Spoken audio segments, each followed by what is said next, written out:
United forum for piece and justice के banner तले सभी समाज के लोग रैली निकालकर उपायुक्त कार्यालय पहुंचे और मणिपुर की घटना पर दुख व्यक्त करते हुए राज्य में शांति बहाल करने के लिए एक ज्ञापन राष्ट्रपति के नाम उपायुक्त को सौंपा। पिछले 80 दिनों में मणिपुर में स्थिति बद से बदतर होती जा रही है। पिछले दिनों मणिपुर की घटना ने पूरे देश को विचलित कर दिया है। इस घटना की पुनरावृत्ति न हो, पूरे राज्य में शांति बहाल हो, इन्हीं सब मुद्दों को लेकर 10 सूत्रीय मांग पत्र United forum for piece and justice के बैनर तले राष्ट्रपति के नाम उपायुक्त के माध्यम से ज्ञापन सौंपा गया। United forum for piece and justice के सदस्य ने बताया कि United forum for piece and justice में सभी धर्म जाति के लोग शामिल हैं।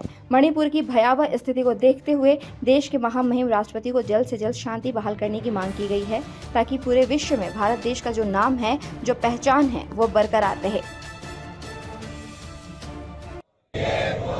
मणिपुर को न्याय दो, मणिपुर को न्याय दो, बंद करो, देशद्रोही कानून लगाओ,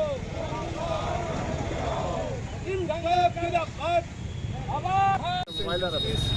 जो कि एक यूनाइटेड प्लेटफॉर्म है जमशेदपुर में तमाम धर्म समुदाय के लोगों का, उसके द्वारा आज तमाम लोग एकजुट हुए हैं और जमशेदपुर के उपायुक्त को हम लोग एक मेमोरेंडम उनके माध्यम से राष्ट्रपति के नाम दे रहे हैं। पिछले 3 महीनों से जो घटनाएं हो रही है मणिपुर में, या यूँ किया कहा जाए कि स्टेट स्पॉन्सर्ड टेररिज्म आसाम में जारी है।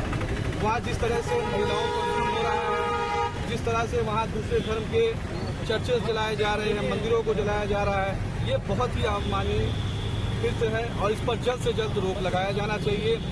लॉ एंड ऑर्डर पूरी तरह से डिस्टर्ब है। महिलाओं के साथ जो है वो गैंगरेप की घटनाएं सामने आई, आप लोगों ने देखा होगा कि उसको बयान नहीं किया जा सकता मीडिया के माध्यम से जिस तरह की घटनाएं हो रही है।